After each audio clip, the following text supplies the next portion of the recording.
Just 80 days from the November election and only 2 days from the Democratic National Convention in Chicago, where Vice President Kamala Harris will have her biggest platform yet to make her case to American voters. Her presidential campaign launched with rocket ship momentum less than a month ago, and a new poll indicates Harris is surging in the Sunbelt states. A New York Times Siena poll released today shows Harris beating Donald Trump among likely voters in Arizona and North Carolina. Harris is also shrinking Trump's lead in Georgia and Nevada. The race is still very close. These results are within the margin of error, but they're exactly the boost Harris needs ahead of the Democratic convention next week. Meanwhile, Trump's campaign is sputtering, with the candidate admitting he's angry and rejecting advice to stick to the MAGA script.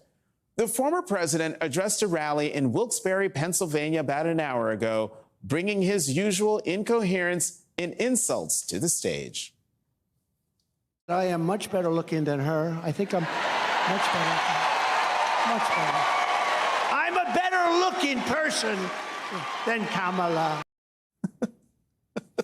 Child, please. I'm not normally one to advise Republicans, but I'd say Trump is long overdue for an intervention.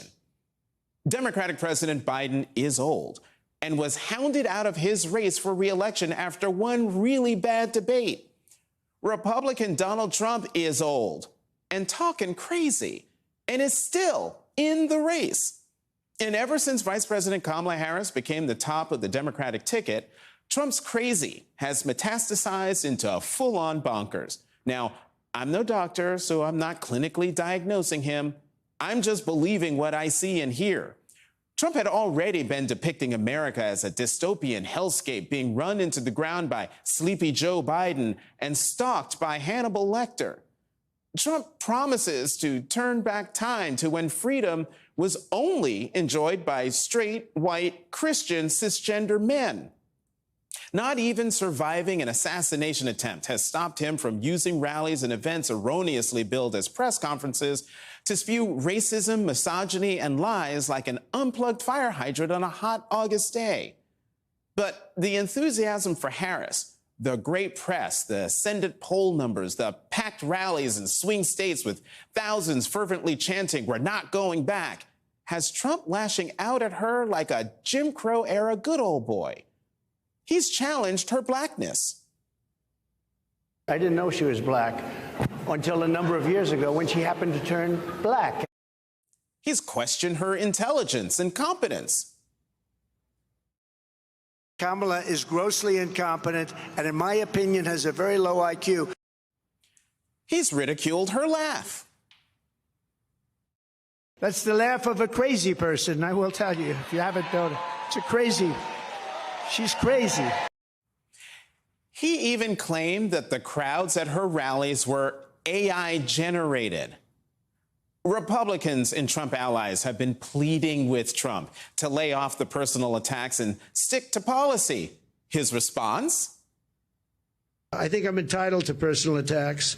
I don't have a lot of respect for her. I don't have a lot of respect for her intelligence, and I think she'll be a terrible president.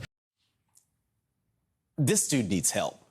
Why Republicans aren't scrambling to push him off the top of their presidential ticket will forever mystify me. The 78-year-old, twice impeached, 4 times indicted and convicted on 34 felony counts, bent on vengeance former president, who now faces a 59-year-old vice president and former prosecutor who regularly sent folks like him to jail, appears to be crumbling under the pressure of her mere presence. Trump's party should do more than talk to him through television interviews and anonymous quotes to the press. They need to conduct an intervention. Instead, they've resigned themselves to this: a dumpster fire they are unwilling to fight or unable to control. As someone who thinks Vice President Harris deserves a promotion, I'm fine with that.